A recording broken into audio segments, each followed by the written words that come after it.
এই মুহূর্তে সবথেকে গুরুত্বপূর্ণ খবর।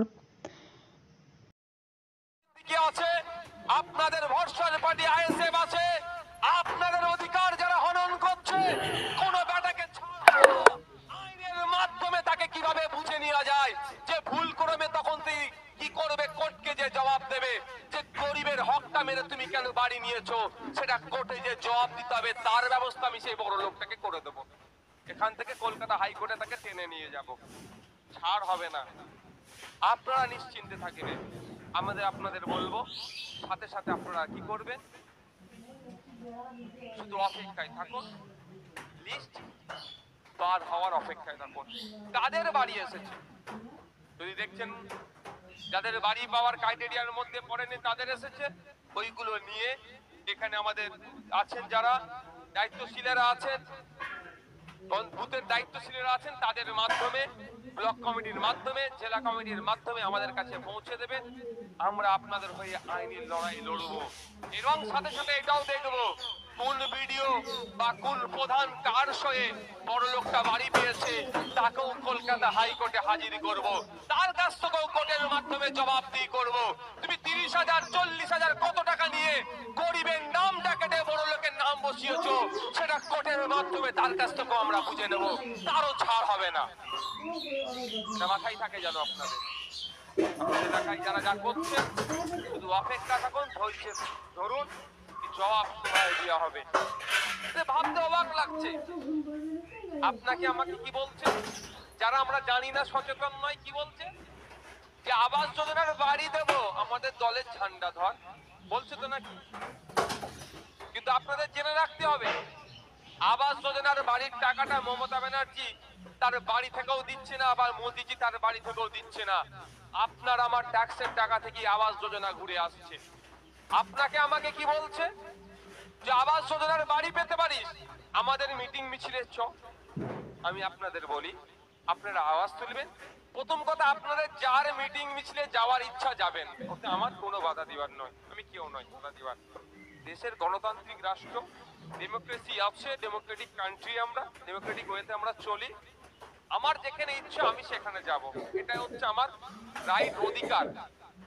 কিন্তু আমি আপনাদের বলবো, বাড়ি পাওয়ার জন্য কোন দলের ঝান্ডা আপনারা ধরবেন না, আপনাদের বোকা বানানো হচ্ছে।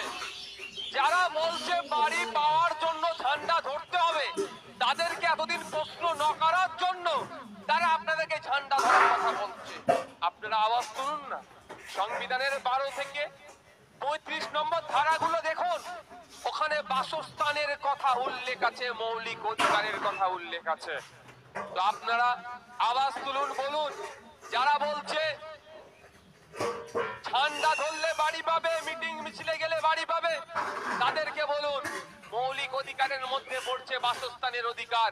এই 12 বছর তোদের সরকার চলছে, কেন্দ্রের প্রায় 10 বছর হতে যাচ্ছে সরকার চলছে, এখনো কেন আমাদের পাড়ার, চাই রাম বলুন, চাই রহিম বলুন, চাই ফাতেমা বলুন, চাই দুর্গা বলুন, তাদের বাড়ি এখনো কেন কাঁচা চাল আছে, কেন এখনো টালির চালে তারা বসবাস করছে, বৃষ্টি হলে কেন এখনো খড়ের চালে বসবাস করছে, বৃষ্টি হলে কেন পানি তার বাড়ির মধ্যে ঢুকছে, এর জবাবটা তোমাকে দিতে হবে।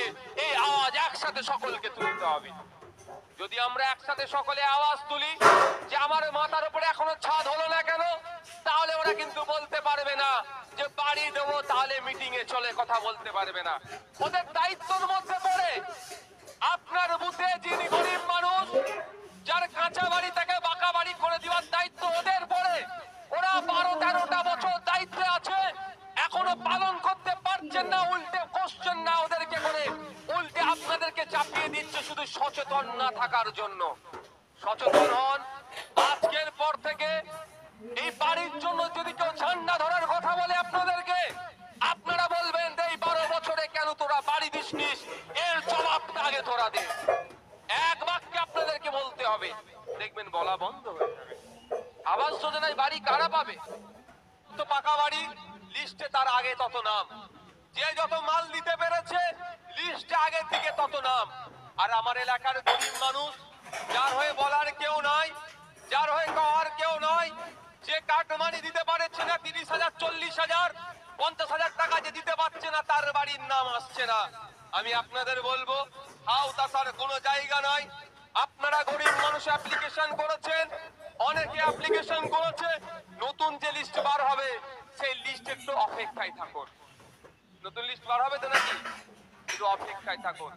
যদি দেখেন আপনারা আপনার থেকে গরিব মানুষ বাড়ি পেয়েছে, বললেন গুড, আমরা তো চাই সব থেকে গরিব মানুষ আগে বাড়ি পাক। আর যদি দেখেন আপনার পরিবর্তে যিনি বাড়ি পেয়েছেন তার দোতলা বাড়ি, তার অলরেডি পাকা বাড়ি, তার বাড়িতে 4 চাকা আছে, তার বাড়িতে ফ্রিজ আছে, তার কয়েক বিঘা জমি আছে চাষযোগ্য জমি, তার মাছ ধরা ট্রলার আছে, বা এইগুলোর মধ্যে কোনো একটা আছে, এক কথায় যিনি বাড়ি পাওয়ার ক্রাইটেরিয়ার মধ্যে পড়ছে না তাকে বাড়ি দিয়েছে, আপনারা বিতর্ক কিছু করবেন না।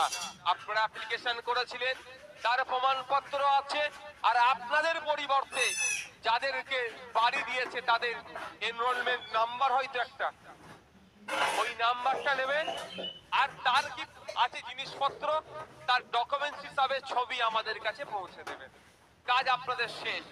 আর একটা সাথে কাজ করবেন, কাউকে দিয়ে তার কানে খবরটা পৌঁছে দেবেন, তোমার সাথে আইএসএফ এর চেয়ারম্যান তথা নওশাদ সিদ্দিকী বা আইএসএফ কলকাতা হাইকোর্টে দেখা করবে, তুমি লয়ার রেডি করো যে তুমি গরিবের হক মেরে তুমি বড় লোক বাড়ি নেওয়ার চেষ্টা করেছো, আইএসএফ তোমার বিরুদ্ধে আইনি লড়াই কলকাতা হাইকোর্টে করবে, এটা জানিয়ে দেবেন।